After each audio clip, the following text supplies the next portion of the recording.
هر ورځ اوه یا اته ځله د حج ثواب میلاوېدل په وړو وړو اعمالو سره. هر مسلمان په زړه کې دا خواهش لري چې زه حج ته لاړ شم، خو د بعضو غریبانو د هغوی د حج وس نه کېږي. نو په احادیثو د نبي صلی الله علیه وسلم کې داسې واړه واړه اعمال راغلي دي چې په هغې سره موږ او تاسو ته الله رب العالمین هره ورځ اوه اته کرته د حج ثواب راکوي. اولنی عمل د اشراق مونځ دی. کله چې څوک د سهار مونځ وکړي او بیا د اشراق پورې کښېني او د اشراق مونځ وکړي، نو په دې سره الله رب العالمین دې بنده ته د حج او د عمرې ثواب ورکوي. حدیث کې راځي عن انس بن مالک رضی الله تعالی عنه ان رسول الله صلی الله علیه وسلم قال، انس بن مالک وی رسول الله صلی الله علیه وسلم فرمایلی دي چې من صلى الفجر، څوک چې د سهار مونځ وکړي فی جماعت فجمع سره او ثم قعد، بیا د سړی په دغه ځای کښېني یذکر الله عز وجل، او د الله ذکر کوي حتی تطلع الشمس، تر دې چې نور راوخیږي، او ثم صلى رکعتین، د نور د راختلو نه وروسته دا سړی 2 رکعته مونځ وکړي د اشراق. نو رسول الله صلی الله علیه وسلم فرمایي كانت له كأجر حجة وعمرة تامة تامة تامة. نبی صلی الله علیه وسلم فرمایي دې سړي ته د حج او د عمرې پوره اجر میلاو شو. نو یو عمل چې موږ او تاسو په د حج ثواب میلاویږي هغه د اشراق مونځ کول دي. دویم عمل چې په هغې سره موږ او تاسو ته د حج ثواب میلاویږي، جومات ته یو سړی راشي او په دې نیت راشي چې یا به بل ته څه حدیث یا علم وښیم یا یې د بل نه زده کړمه، په دې نیت باندې راشي چې یاره جومات کې به څوک سره خیر خبره کوي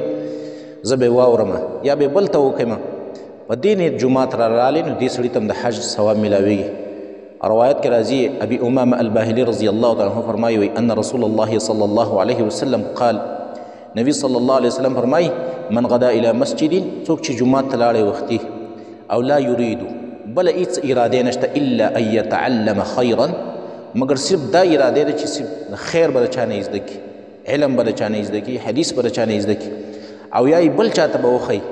نو کان له کاجر حاج تاما حجته. نبی صلی الله علیه وسلم فرمایي دې سړي ته د پوره حج اجر میلاو شو.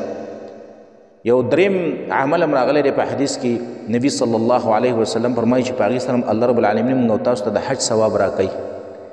دا په حدیث د ابي امامه الباهلي رضی الله تعالی عنه کې راغلی وي، رسول الله صلی الله علیه وسلم فرمایلی دي چې من خرج من بیته الى صلاه مکتوبه، څوک چې د خپل کور نه راووتو، فرض مانځه کور یو د څوک د فرض مانځه په نیت باندې راووتو، نو نبی صلی الله علیه وسلم فرمایي فاجره کاجر الحاج المحرم، دې سړي ته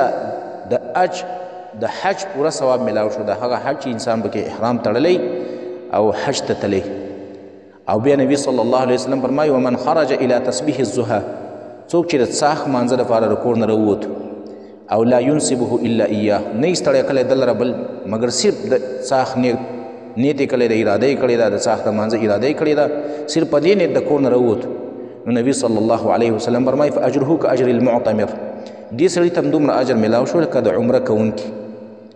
نو دا دریم عمل شو چې د هر فرض مانځه لپاره یو سړی د کور نه راوځي، کور کې اودس کوي او بیا د مانځه په نیت جومات له راځي،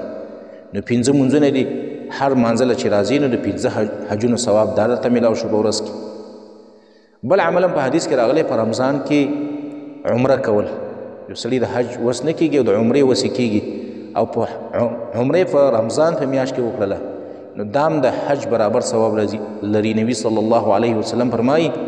د جابر رضی الله عنه په روایت باندې ان رسول الله صلی الله علیه وسلم قال، رسول الله صلی الله علیه وسلم فرمایلی دي عمره فی رمضان، عمره کول په رمضان کې که حجة معي، دومره اجر لري لکه دې سړي چې زما سره یو ځای حج کړی. او بل عمل چې په هغې سره الله رب العالمین موږ او تاسو ته د حج ثواب راکوي، د مور او پلار سره احسان او ښېګړه کول، د هغې سره ښه معامله کول. یو روایت کې راځي یو سړی رالی د نبي صلی الله علیه وسلم خلوي یا رسول الله زما جهاد ته شوق کېږي، اراده مې ده خو طاقت نه لرم یا رسول الله چې جهاد ته لاړ شم. نبي صلی الله علیه وسلم ورته وویل ستا والدینو کې څوک ژوندي شته؟ هغه ویل یا رسول الله زما مور ژوندی ده. نو نبی صلی الله علیه وسلم ورته وفرمایي فاتق الله فیها، د الله نه یېرېږه د دې مور په باره کې، یعنې د مور او پلار د مور خدمت کوه، د هغې سره احسان کوه. فاذا فعلت، کله چې ته دا کار کې یعنې د مور سره احسان کې، نو نبی صلی الله علیه وسلم ورته وفرمایل چې فانت حاج ومعتمر ومجاهد، ته حاجي صاحب هم شوې، ته معتمر عمره کوونکی هم شوې او ته مجاهد فی سبیل الله هم شوې. په دې سره الله رب العالمین موږ او تاسو ته د حج پوره اجرونه او ثوابونه راکوي. په واړه اعمال دي خو په کولو سره الله رب العالمین موږ ته د حج او د عمرې ثواب راکوي.